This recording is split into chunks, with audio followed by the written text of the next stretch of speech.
So this is going to be a really brief introduction to what microtonal music is and why it's interesting. So when we generate a sound, a lot of sound generation methods generate harmonic sounds.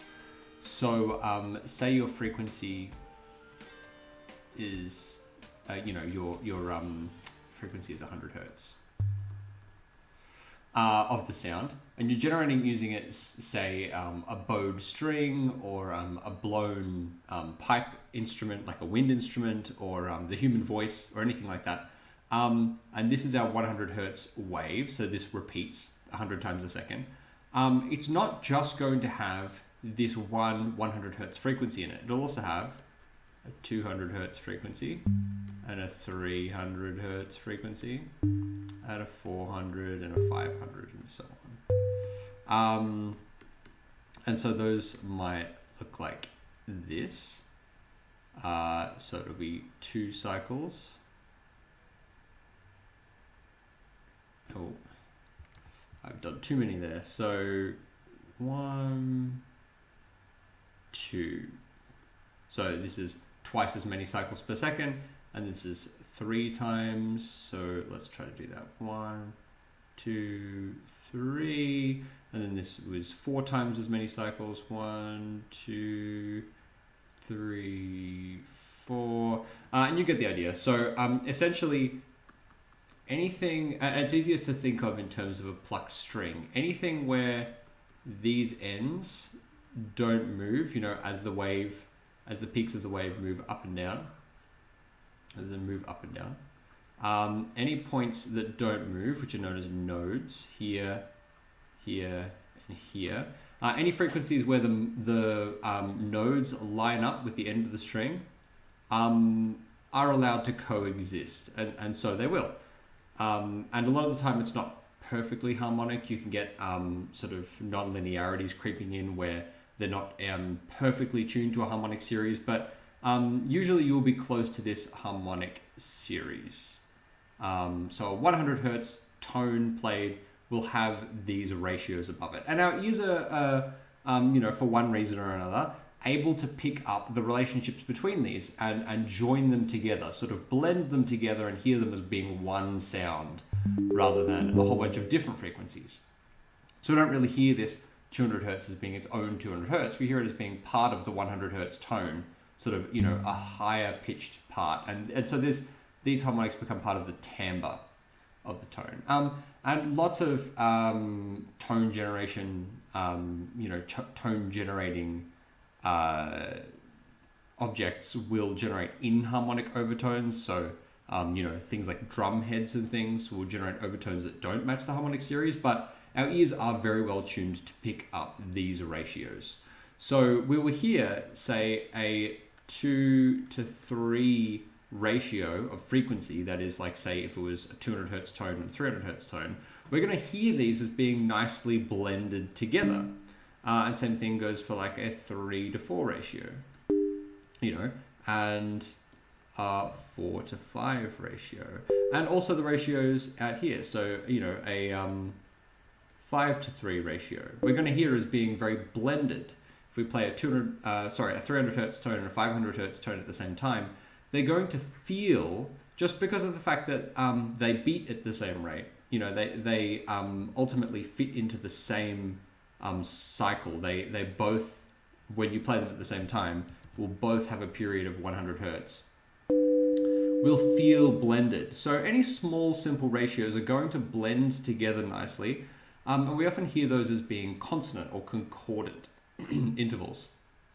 And if you pick something that isn't as well represented by a perfect, very simple ratio, it's not going to sound as blended as a sound, and it might sound a little bit more cacophonous or discordant, or that's why something like a human voice singing sounds very blended and pure compared to a drum, which sounds like there's a lot going on. The sound is very dense. When you hit a drum, it's very dense because it's got all these frequencies that don't line up to the harmonic series.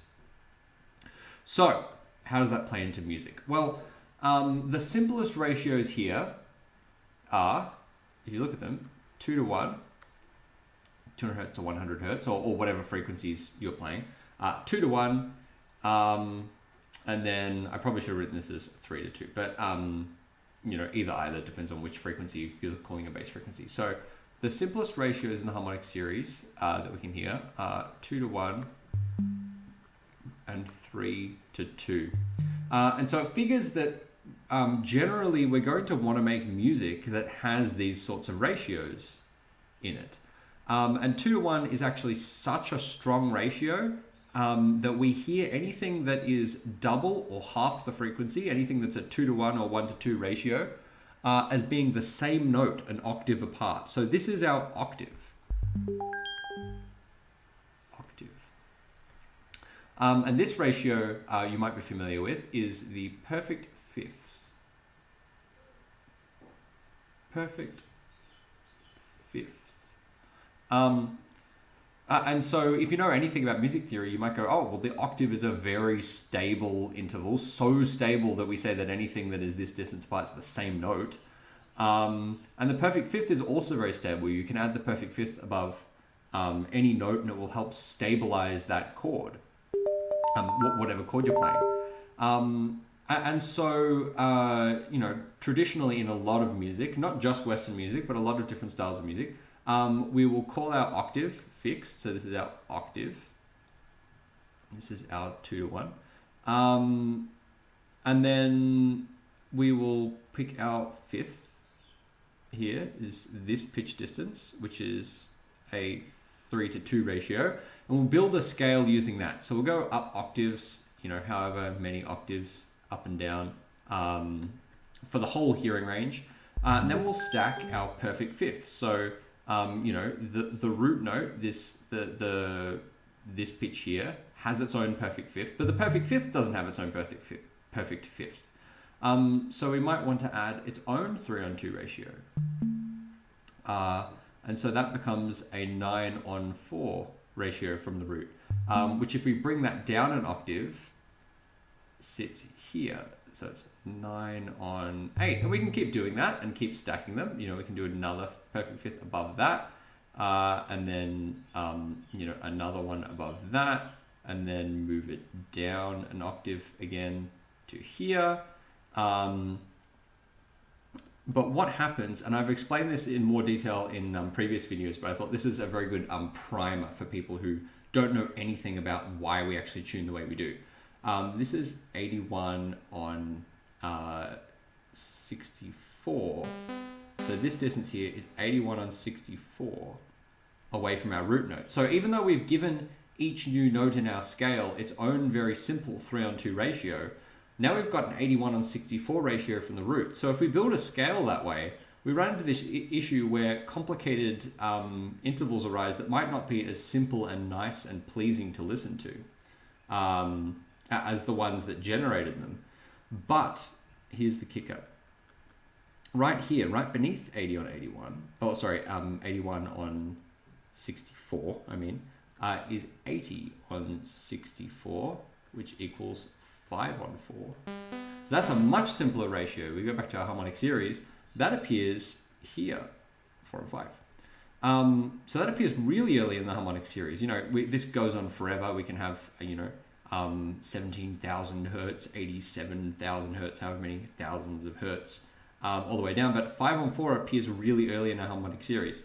It's just the difference between this harmonic and this harmonic, the fourth and fifth. So that's a really nice ratio. And so that's where mean tone temperament came from. And again, I've explained this in another video, where essentially we take all of these 3:2 ratios we like, we make them a little bit flat. That is, we reduce the pitch very slightly, so that they still sound very close to this nice ratio. But then instead, when you stack them up, the small error that they've got adds up to making this interval slightly smaller, so that it's actually close to a 5 on 4. And that's where mean tone temperament came from.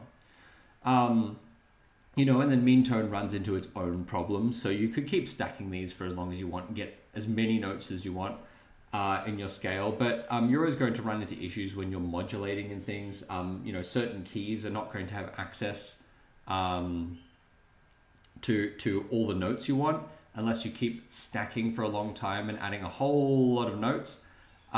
which, some composers have in the past worked with a very large selection of notes or just selected the notes that they're interested in. But if you really want to modulate and you really want to have a scale where you can move around however you like, it's best to try to limit the number of tones. And so you can temper everything. You can temper everything in your scale within this 2-to-1 frequency ratio to try to get the best representation of these frequency ratios that you can, the best 5-on-4, the best 3-on-2 you can, without having an endless number of notes and running into all sorts of issues of these intervals, that are very small, like this 81 to 80 difference. Trying to avoid these sorts of things. And so temperaments were invented from there, where things were all split up unequally, but they favored making some keys sound better and some keys sound worse. And then eventually Western music settled on 12 equal temperaments. So essentially we take this octave interval, we divide it up into 12, these aren't equal at all, but 12 equal size steps. And the reason that we use 12 is because of a mathematical coincidence, it happens that if you divide this 2-to-1 interval, you divide this up into 12 equal steps, then 7 of those steps gets really close to a perfect fifth. 4 of those steps gets really close to this 5-on-4 major third. 3 steps gets really close to a 6-on-5 ratio, a minor third, third. 2 steps gets really close to a 9-on-8.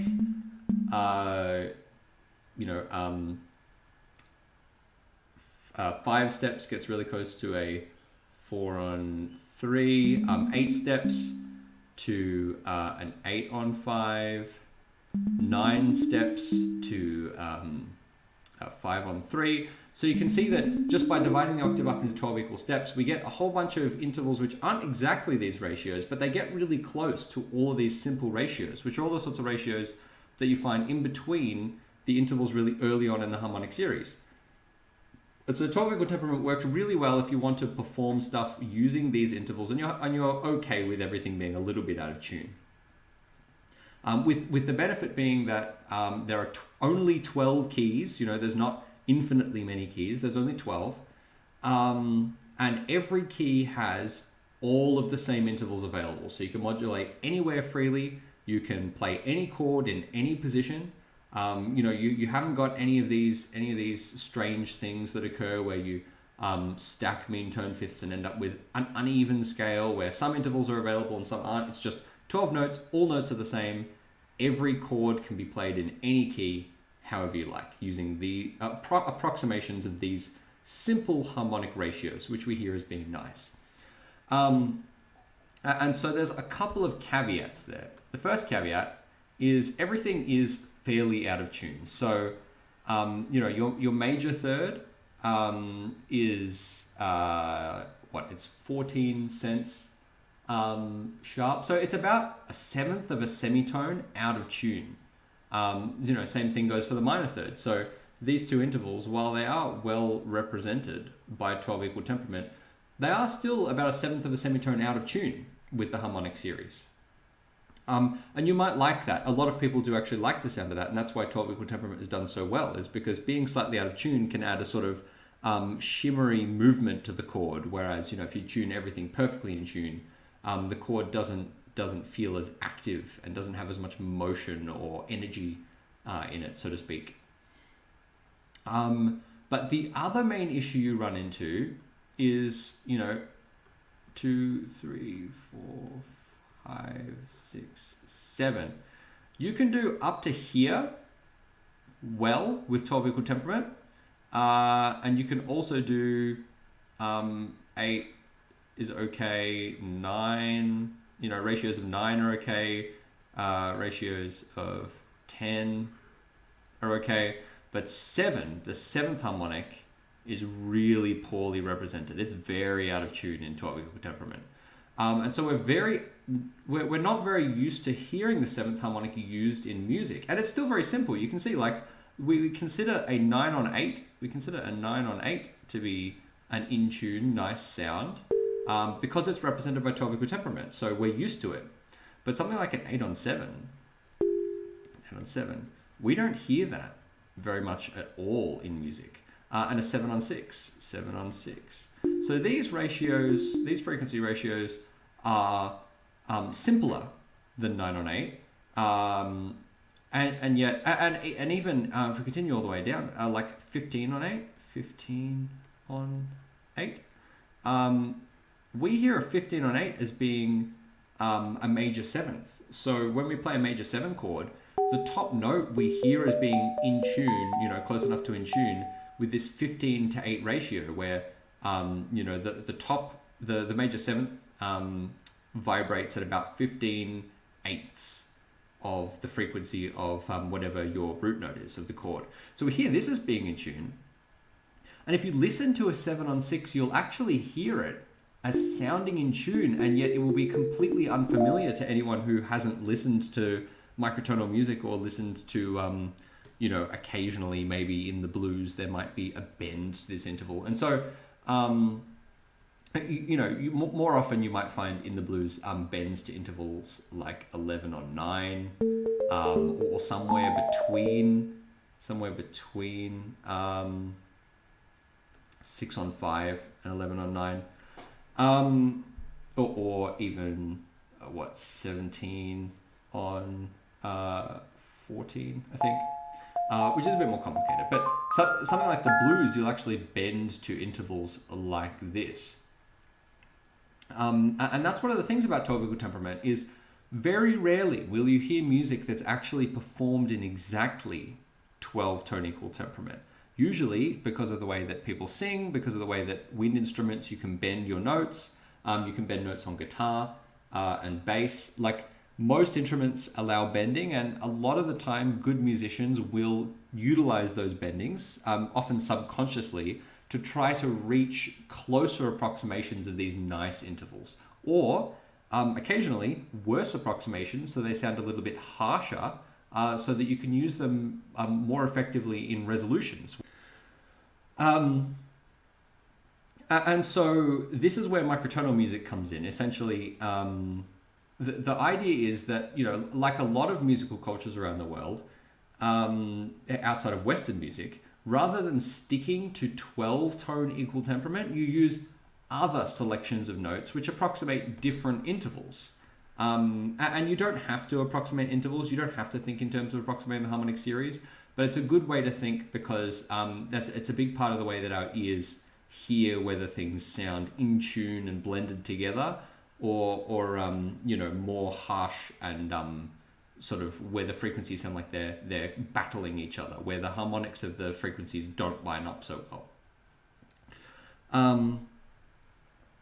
And so one of the easiest ways to get into microtonal music is just to try different equal temperaments. So something like 17 equal temperament, let me write this down, 17 Edo, which is 17 equal division of the octave, as compared to 12 equal division of the octave, which we're used to, still has these nice 2 on 3, I'll write this, 3 on 2, very simple approximation of this ratio, and 4 on 3. So we still get, this nice part of the harmonic series, but no 5s.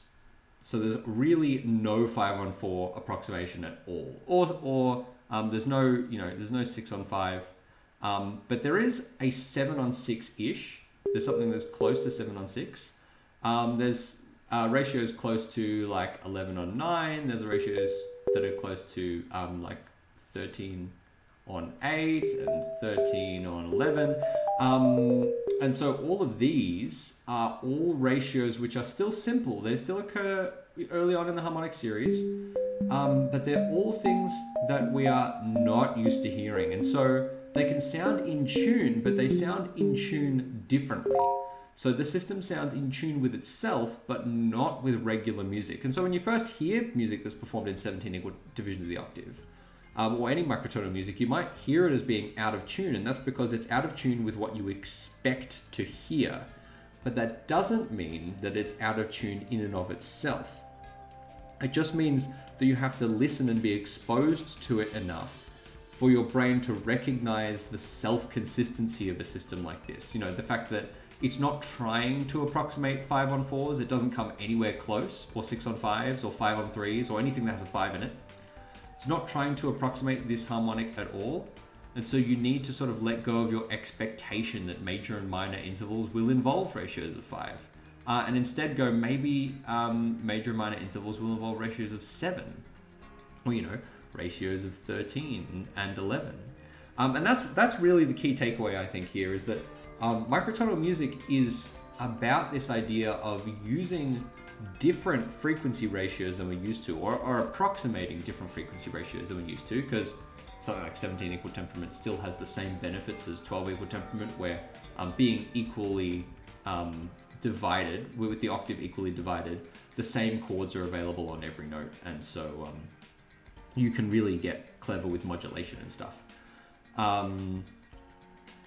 But yeah, I think that is the key takeaway, is you can approximate all these new interesting intervals we're not used to hearing, and all it takes is a little bit of exposure.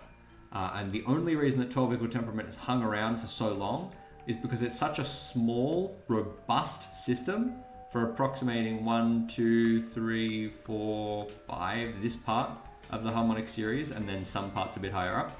It's such a robust system at approximating these with so few notes that adding any more notes or adding any more complexity to the way you divide up your octave, or the way that you don't even use octaves, it is an offensive idea to a lot of people.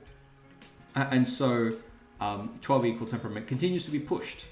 And it is a really, really excellent system for doing this. It's such a small number of notes to be able to do this well. You know, if you were to use another equal division in the octave, the next one that I would say is really better than 12 equal temperament is something like 31 equal temperament. 19 is okay, but I would say if you really want to get much better than 12, you really want to go to 31. So that's a lot of extra notes. So imagine trying to convince someone to use, almost 3 times as many notes as they're used to using, and trying to think about things completely differently than they're used to. And you can perform very similar music. Most music will translate really well into 31 equal division of the octave from 12 equal division of the octave. 12 equal division of the octave, which is what we're used to hearing. Most music will translate really well. But that doesn't mean that people want to put in the work to do it. And understandably so. It's much easier to write music in 12 equal division of the octave.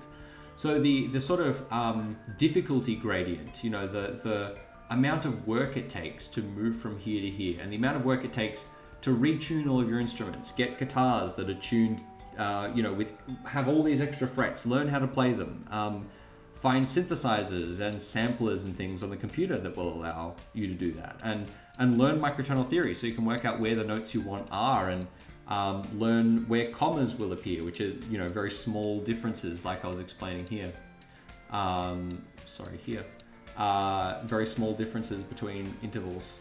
The more notes you add, the more likely it is that you're going to end up with these sorts of intervals appearing and being very small, and sometimes you want them, but oftentimes you don't, because it means that chord progressions will drift around, and chords that you build will have strange intervals in them that are unavoidable.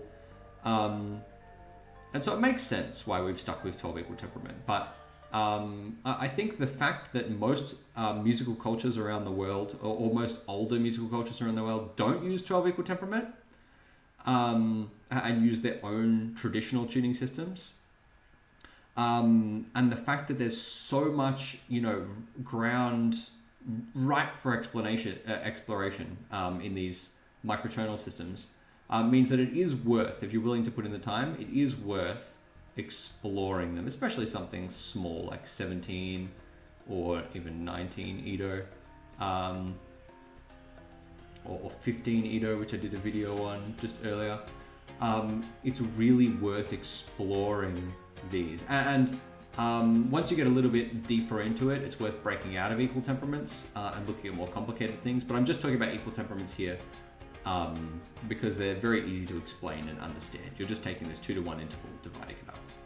So yeah, hopefully that helps clarify why you might want to use microtonal tunings, why you might want to break out of this 12 equal temperament. You know, if you want to explore ratios higher in the harmonic series, or get better tunings of the ratios you're used to hearing, or connecting them together in different ways even. So this difference here, some tunings like 15 Edo tune the fifth sharp, so they're here somewhere instead of here, and the differences will add up so much that your 81 and 64 is way up here and is a huge step away from 514. And so you still have an approximation of 514, but it no longer appears from a chain of fifths, and so it no longer appears in the circle of fifths that we usually call it, and so this is no longer technically a major third, and so that's a really interesting technique to explore as well. There's something like 15 equal temperament where your intervals occur all in very different positions than you used to, and your chord progressions completely break, and you can explore totally new chord progressions where you use familiar chords that end up in totally unfamiliar places. So I think all of that justifies exploring microtonal music, at least in my opinion. And I'm not saying we should replace 12 equal temperament. I think 12 equal temperament definitely has a place in the musical traditions we've come to know and love. But I think it's time now, if no other time. It's been 200 years since we've changed this up. I think now is the time that it's worth starting to incorporate more complicated ratios and more unusual tuning systems into our music, just as many bands have started to do and many musicians have started to do, especially recently with the advent of the internet, where this information is more readily available to people who don't sit around doing math all day trying to calculate this stuff. Thanks for watching. Hopefully this was interesting, and make sure to like and subscribe if you're interested, because I'm going to do some more microtonal production videos, some more stuff where I make microtonal music as well and show how I sort of go about that.